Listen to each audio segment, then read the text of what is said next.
Hello दोस्तों, तो कैसे हो आप। इंटरव्यू अगर आप देने के लिए जा रहे हो तो मेरे से लिखवा के ले लो। 110% मैं गारंटी देता हूँ कि ये जो क्वेश्चन मैं आज आपको बताने वाला हूँ ये आपकी इंटरव्यू में ज़रूर ही आएगा। और बहुत सारे स्टूडेंट इसी में फंस जाते हैं। सबसे जो ज़्यादा पूछा जाने वाला क्वेश्चन वो यही है कि आपने कौन कौन से पेशेंट देखे हैं या कौन कौन सी डिजीज़ कंडीशन है जो आपने मैनेज करी हुई है हॉस्पिटल में या आपके एक्सपीरियंस के दौरान। तो वही कंडीशंस की आज हम बात करने वाले हैं कि कौन कौन सी कंडीशन है जो कि आईसीयूज में या वार्ड में आप ट्रीट करते हो। तो कुछ कंडीशंस है जो मैंने लिख के रखी है जो हर हॉस्पिटल में पूछी ही जाती है। 110% आपसे पूछेंगे ही पूछेंगे। तो कौन कौन सी कंडीशंस है जो कि आप आईसीयू में ट्रीट करते हो, मैं जल्दी से एक बार उसको बता देता हूँ आपको और फिर हम बात करते हैं कि इनको ट्रीट कैसे करते हैं। तो सोडियम कम हो जाए क्या करोगे, बढ़ जाए क्या करोगे, पोटेशियम कम हो जाए क्या करोगे, बढ़ जाए क्या करोगे, एएफ की मैनेजमेंट कैसे करते हो, वीटी की मैनेजमेंट कैसे करते हो, एसवीटी की मैनेजमेंट कैसे करते हो, हाइपोटेंशन कैसे मैनेज करते हो, हाइपर कैसे करते हो, हाइपोग्लाइसीमिया और हाइपरग्लाइसीमिया कैसे मैनेज करते हो। तो ये कुछ क्वेश्चन है जो कि फ्रीक्वेंट आते ही आते हैं आपको, और जब भी आप इंटरव्यू देने के लिए जाओगे ये जरूर आएगा। तो चलो हम इसी के बारे में एक बार थोड़ा सा देखते हैं कि कैसे इसको ट्रीट करते हो। तो सबसे पहले अगर सोडियम की बात करें, अगर सोडियम बॉडी में बढ़ जाता है तो आपको क्या करना है, फ्री वाटर हम पेशेंट को देते हैं। तो फ्री वाटर जितना ज़्यादा वो पानी पिलाओगे वो डाइल्यूट होकर सोडियम उतना ज़्यादा यूरिन के थ्रू निकलेगा। उसके साथ आप उसकी जो पेशेंट की डाइट है उसमें उसको लो सोडियम डाइट दे सकते हैं जिसके साथ सोडियम कम होगा। दूसरी चीज़ है, अगर सोडियम कम है उसको बढ़ाना है तो कैसे बढ़ाओगे। तो उसके लिए हम नॉर्मल सलाइन दे सकते हैं। सबसे पहले तो ये देख लेते हैं कि कम क्यों होता है। अगर पेशेंट लो सॉल्ट डाइट ले रहा है तो उसके साथ सोडियम कम होगा। किसी पेशेंट को रिकरेंट वॉमिटिंग, रिकरेंट डायरिया हो रहा है उसको होगा, या कोई वेंटी में पेशेंट है जिसकी आप रिकरेंट सक्शन कर रहे हो उसको भी हो सकता है। तो काफ़ी सारी कंडीशन है जो कि पेशेंट को जिसकी वजह से मतलब पेशेंट का सोडियम लेवल जो है कम हो जाता है। तो बढ़ाने के लिए हम क्या करेंगे, नॉर्मल सलाइन देंगे पेशेंट को। तो नॉर्मल सलाइन देने के साथ भी पेशेंट का सोडियम बढ़ जाएगा। उसके साथ 3% सलाइन जो आती है स्पेशल, वो 100 ml में हमारे पास आता है। उसके साथ पेशेंट का बहुत जल्दी सोडियम बढ़ता है। उसके बाद पेशेंट को सॉल्ट कैप्सूल दे सकते हो। सॉल्ट कैप्सूल मतलब सॉल्ट को लेके कैप्सूल में डाल के तो पेशेंट को हम खिलाते हैं। उसके साथ पेशेंट को हाई सोडियम डाइट हम देते हैं जिसके साथ सोडियम बढ़ जाता है। तो उसके बाद अगर पोटेशियम की बात करें, पोटेशियम कम हो जाए तो उसके लिए हम क्या करेंगे, पोटेशियम कम है तो ऑब्वियसली पोटेशियम देंगे। पोटेशियम किस में होता है, केसीएल इंजेक्शन जो कि पोटेशियम क्लोराइड का इंजेक्शन आता है उसमें होता है। वो आप देते हो 20, 40, 60 जितना भी डॉक्टर रेकमेंड करता है वो आप दे सकते हो पोटेशियम को बढ़ाने के लिए। लेकिन इसके लिए एक चीज़ हमेशा हमें श्योर करनी है, जब भी पेशेंट को केसीएल देना है तो इंश्योर करो कि पेशेंट को एक्सटर्नल जुगुलर लाइन लगी हो तो ही देने का फ़ायदा है। क्योंकि अगर आप पेरिफेरल कोई भी कैनुला लगा के पेशेंट को देते हो तो पेशेंट को एक्सट्रीम पेन होती है जो वो टॉलरेट भी नहीं कर पाएगा, है ना। तो कोशिश करो ईजेवी लगाओ पेशेंट को, जब सेंटर लाइन डली हो तो ही आप दो। अगर फिर भी आपको कई बार ऐसा होता है कि शॉर्ट नेक की वजह से हमें ईजेवी मिलता ही नहीं है और पेशेंट डिनाई कर देता है कि मुझे सेंटर लाइन डलवानी नहीं है, तो फिर हमारे पास लास्ट ऑप्शन होती है मीडियल क्यूबाइटल, जो हमारी वेन होती है थोड़ी मोटी होती है।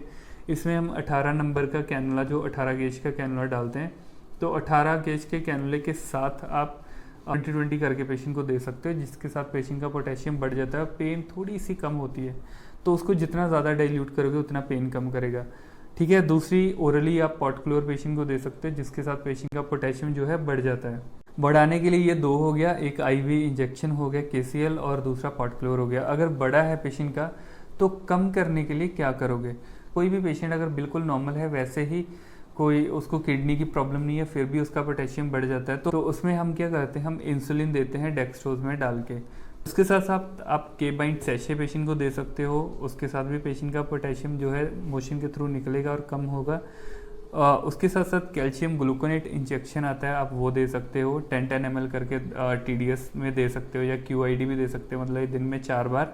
उसके साथ साथ एक नेबुलाइजेशन के थ्रू भी आप दे सकते हो, सेल्सोल नेबुलाइजेशन जिसको हम एस्थलीन बोलते हैं। तो उसके साथ भी जो पोटेशियम लेवल है वो पेशेंट का कम होता है। तो अगर ये सारी चीज़ें करने के बाद भी पेशेंट का पोटेशियम लेवल कम नहीं होता तो हमें पेशेंट का डायलिसिस करना पड़ता है। डायलिसिस के साथ सारा पोटेशियम जो है हम वॉश आउट कर सकते हैं 2-3 डायलिसिस करके। तो उसके बाद एक कंडीशन है एएफ, जिसको हम बोलते हैं एट्रियल फिब्रिलेशन। तो कोई पेशेंट जिसको एट्रियल फिब्रिलेशन के साथ आता है 150, 160, 180, 190, 200 तक उनका कई बार रेट चला जाता है। तो ऐसे वाले पेशेंट को हम क्या करते हैं, हम इंजेक्शन कॉर्ड्रोन देते हैं 150 या 300 mg का बोलस देते हैं। तो बोलस जो है आप 100 ml में डाल के दे सकते हो। तो इसके लिए भी आपको हमेशा ध्यान रखना है कि पेशेंट को एक्सटर्नल जुगुलर लगा ही होना चाहिए। इसके लिए तो कंपलसरी है, इसके लिए मैं कभी नहीं आपको बोलूँगा कि आप पेशेंट को पेरिफेरल में दे दो। इवन आप मीडियल क्यूबाइटल से भी नहीं देना है, क्योंकि मैंने जितनी भी बार देखा है किसी भी पेशेंट को जब भी हम पेरिफेरल से कॉर्ड्रोन देते हैं तो वो पूरी की पूरी जो वेन है वो ख़राब हो जाती है, पूरा फिल्बाइटोस हो जाता है। अगर आपने यहाँ पे दिया तो पूरा ये जो वेन इतनी हार्ड हो जाएगी, स्किन इतनी हार्ड हो जाएगी, इवन पेशेंट आपको ऐसे टच भी नहीं करने देगा, इतनी ज़्यादा उनको पेन होगी, और ये कितने महीनों तक भी ठीक नहीं होता है। उसके बाद अगर आप किसी भी पेरिफेरल मेटाकार्पल वेन में देते हो या सिफेलिक बेसिलिक वेन में देते हो तो वहाँ पे भी यही सीन होता है।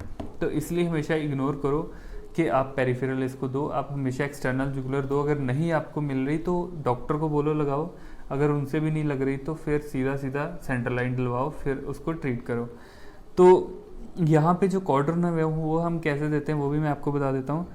150 या 300 का बोलस आपने दे दिया। बोलस देने के बाद आपको 900 mg जो स्टैंडर्ड डोज होती है, जो आपको पेशेंट को देनी ही देनी है, तो स्टैंडर्ड डोज आपको 900 की देनी है। इसको आप कैसे बना सकते हो, 900 मतलब 6 एम्प्यूल को एक ही बार आप 60 ml में पूरा डाइल्यूट करके बना सकते हो। 60 ml का सोल्यूशन जब आप बनाते हो तो मतलब उसमें ये होता है कि 4 ml is equal to 60 mg। अगर आप पूरा 60 में 900 को बनाते हो तो इसका मतलब है कि 1 ml is equal to 15 mg। तो जो इसकी फर्स्ट डोज होती है वो स्टार्ट करने के पहले 6 आवर्स होते हैं, उसमें आपको पेशेंट को देना होता है 60 mg पर आवर के हिसाब से। तो 60 mg पर आवर जो है 6 आवर्स तक चलता है।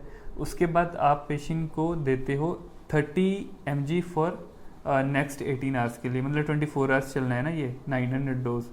तो ऐसे करके हम पेशेंट को देते हैं। तो आपको जब भी देना है ये हमेशा चीज़ ध्यान में रखनी है। और 1 ml में जैसे मैंने आपको बताया 15 है, तो इसलिए पहले 6 घंटे के लिए हम 4 पे चलाएंगे, उसके बाद के जो 18 घंटे हैं उसमें हम 2 पे चलाते हैं। तो उसके बाद आता है हमारा वीटी वेंट्रिकुलर टैकीकार्डिया। तो वेंट्रिकुलर टैकीकार्डिया में क्या करते हो आप, 2 चीज़ें हैं। एक तो आप शॉक दे सकते हो, जो आप मेडिसिन दे सकते हो। शॉक जो है वो आप 200 से भी स्टार्ट कर सकते हो, 150 से भी स्टार्ट कर सकते हो। मोस्टली हम 200 जूल का शॉक देते हैं, तो 200 जूल का शॉक दे सकते हो। और इसके साथ जो है वीटी उसी टाइम जो है ठीक हो जाता है। अगर बाय चांस नहीं होता तो आप दोबारा से शॉक दे सकते हो। लेकिन अगर आपका पेशेंट फुली कॉन्शियस है, कोई दिक्कत नहीं है, पेशेंट मतलब अच्छे से आपके साथ बात कर रहा है लेकिन उनको वीटी चल रहा है और साथ में उनका बीपी भी मेंटेन है, तो आप मेडिसिन पे जा सकते हो। लेकिन अगर पेशेंट का बीपी भी चला, क्योंकि वीटी में मोस्टली पेशेंट का बीपी चला जाता है ना, क्योंकि वेंट्रिकल जो है अच्छे से कांटेक्ट नहीं कर पाता, जिसकी वजह से बीपी बिल्कुल डाउन हो जाता है। तो अगर ऐसे होता है तो आपको तुरंत शॉक ही देना होता है। लेकिन फिर भी जैसे अगर पेशेंट बिल्कुल नॉर्मल है, बीपी ठीक है, सब ठीक चल रहा है, पेशेंट कॉन्शियस है, तो फिर आप पेशेंट को लॉक्सीगार्ड दे सकते हो। या फिर अगर आपको लगता है कि हमें पेशेंट को शॉक देना ही है तो पेशेंट को थोड़ा सा पहले सेडेट कर लो और फिर शॉक दे दो। बाकी वीटी में आप लॉक्सीगार्ड, जो आईवी की बात करें तो लॉक्सीगार्ड दे सकते हो। जो लॉक्सीगार्ड है वो एंटी रिदमिक में आता है, तो इसके साथ जो है पेशेंट की रिदम जो है सही हो जाती है। तो ये भी आप 60 mg जो है स्टार्टिंग इनिशियल आपको बोलस देना होता है। उसके साथ साथ ये जो वीटी है मोस्टली इलेक्ट्रोलाइट इम्बैलेंस की वजह से होता है, तो इसमें आपको पोटेशियम और मैग्नीशियम मेन देखना होता है पेशेंट का। तो आप इसमें 1 या 2 ग्राम मैग्नीशियम भी दे सकते हो साथ में। अगर आपको लगता है कि पोटेशियम सुबह ऊपर नीचे था, आपने सुबह के टेस्ट करवाए, उसमें आपको ऊपर नीचे लगा, तो आप उसके हिसाब से दे भी सकते हो। अगर आपको लगता है कि पेशेंट का पोटेशियम 3.5, 3.6 या 3.8 था मॉर्निंग में, तो मे बी दोपहर को और कम हो जाए जब पेशेंट को वीटी हो जाए। इस टाइप का आप थोड़ा सा अपना भी दिमाग लगा सकते हो, नहीं तो जैसे डॉक्टर आपको बताते हैं वो तो आपको करना ही करना है। उसके बाद आता है एसवीटी, जिसको हम बोलते हैं सुप्रा वेंट्रिकुलर टैकीकार्डिया। तो सुप्रा वेंट्रिकुलर टैकीकार्डिया में आप क्या करते हो, अभी पेशेंट को एसवीटी होता है तो आपको एडिनोसिन देना है। एडिनोसिन इंजेक्शन जो है वो हमारे पास आता है 6 mg का। 6 mg का एक इंजेक्शन आता है, मतलब 2 ml होता है तो 1 ml is equal to 3 mg। 6 mg का एक इंजेक्शन आता है। तो आप क्या करते हो, आप पेशेंट की मीडियल क्यूबाइटल वेन यूज़ कर सकते हो या फिर पेशेंट की एक्सटर्नल जुगुलर वेन यूज़ कर सकते हो ना। दोनों में किसी में भी आप कैनुला लगा के कोशिश करना है कि 18 गेज का कैनुला लगाना है आपको। और कैनुला के आगे आपको 3 वे अटैच करना होता है। 3 वे में एक साइड पे, जैसे आपने यहाँ पे कैनुला लगा लिया, 3 वे में एक साइड से आपका एनएस आएगी, दूसरी साइड से आपका एडिनोसिन आएगा। तो जैसे ही आप एडिनोसिन का इधर से पुश देते हो, उसी टाइम आपको एनएस भी फ्लश करनी है और पेशेंट का जो हाथ है ऐसे ऊपर को कर देना है। ऊपर को करने का मतलब ये है कि जल्दी से जो मतलब इंजेक्शन है वो हार्ट में जाए और अपना काम करे, क्योंकि इसकी जो लाइफ है वो 6 to 10 सेकेंड्स की होती है। 10 सेकेंड्स के बाद ये इसका कोई फ़ायदा नहीं होता है और इसका असर भी नहीं होता है। तो अगर आप यहाँ से पेरिफेरल कैनुले से दोगे तो यहाँ से जाता जाता मतलब 10 सेकेंड से पहले वो राइट एट्री में पहुँच भी नहीं पाएगा, तो फिर उसका कोई इतना फ़ायदा भी नहीं होगा। तो इसीलिए जो भी आपको जब भी एडिनोसिन देना है, आपको मीडियल क्यूबाइटल या एक्सटर्नल जुगुलर से ही देना है। तो उसके बाद है हाइपोटेंशन। हाइपोटेंशन का आप सबको पता है कि इसको हम कैसे ट्रीट कर सकते हैं। देखो, जब भी आपका बीपी किसी भी पेशेंट का बहुत लो हो जाता है, ये या तो सेप्टिक शॉक में पेशेंट का बीपी जा सकता है, किसी को सेप्सिस हो गई बीपी चला गया, या किसी को एक्सीडेंट, रोड साइड एक्सीडेंट हो गया, बहुत ज़्यादा फ्लूइड निकल गया तो बीपी चला गया, या फिर किसी पेशेंट को कार्डियक अरेस्ट हो गया तो बीपी चला गया, है ना। बहुत सारी कंडीशंस होती है जिसकी वजह से बीपी जो है लो हो जाता है पेशेंट का, एक्सट्रीमली लो हो जाता है, तो उसको हम हाइपोटेंशन में काउंट करते हैं। हम क्या करते हैं, फिर फ्लूइड देते हैं उसको। फ्लूइड दोगे तो बीपी ऊपर आएगा। उसके बाद आप आईवी इंजेक्टेबल में अगर बात करें तो नॉरएड्रेनालिन इंजेक्शन जो है वो दे सकते हो, डोपामिन इंजेक्शन दे सकते हो, वैसोप्रेसिन दे सकते हो, डोबिटामिन दे सकते हो। बहुत सारे इंजेक्शन है जो कि बीपी को बढ़ाते हैं, वो आप सारे इंजेक्शन जो है यूज़ कर सकते हो। ऐसे ही अगर हम हाइपरटेंशन की बात करें, बीपी बढ़ जाए तो हम क्या करते हैं, बढ़े हुए बीपी को कंट्रोल करने के लिए आप क्या करोगे, आप टैबलेट, बहुत सारी ओरल टैबलेट्स आती हैं, जैसे एमलॉन्ग होगी, टेल्मा होगी, Cilacar, beta blocker, calcium channel blocker वगैरह, है ना, या अर्कमिन जैसे टैबलेट हम देते हैं। तो बहुत ही सारी टैबलेट्स हैं, मतलब 20 से भी ऊपर टैबलेट्स हैं जो कि बीपी को कंट्रोल करती हैं। तो बहुत सारी टैबलेट तो मैं बताऊंगा नहीं, लेकिन जो मेन हम यूज़ करते हैं, एमलॉन्ग, टेल्मा, मिनी प्रेस एक्सेल, अर्कमिन, और ऐसे ही सिलाकार वगैरह हो गया, जितनी मतलब बीटा ब्लॉकर में जितनी भी मेडिसिन आती है और कैल्शियम चैनल ब्लॉकर में जितनी मेडिसिन आती है, ये सारी बीपी को कम करती है। तो आईवी इंजेक्टेबल की बात करें तो एंटीजी नाइट्रोग्लिसरीन इंजेक्शन जो होता है वो हम देते हैं पेशेंट को। तो ये हम कार्डिक पेशेंट में भी देते हैं। कोई अनस्टेबल एंजाइना वाला पेशेंट आता है जिसको एंजाइना पेक्टोरिस जो आपने पढ़ा होगा मेडिकल सर्जिकल में, है ना, कि चेस्ट पेन होती है किसी पेशेंट को, उसको भी हम दे सकते हैं एंटीजी। प्लस कोई पेशेंट को हाइपरटेंशन है उसको भी हम दे सकते हैं। तो ये हाइपरटेंशन और चेस्ट पेन दोनों के काम ही आता है, अनस्टेबल एंजाइना के भी काम आता है। इसके साथ साथ एक इंजेक्शन होता है लेबिटालोल, तो ये भी आप दे सकते हो, ये भी पेशेंट के बीपी को कम करता है। तो उसके बाद आता है हमारा हाइपो और हाइपरग्लाइसीमिया। अगर हाइपर की बात करी जाए, अगर पेशेंट की शुगर 200, 300, 400 तक चली जाती है तो हम पेशेंट को इंसुलिन देते हैं।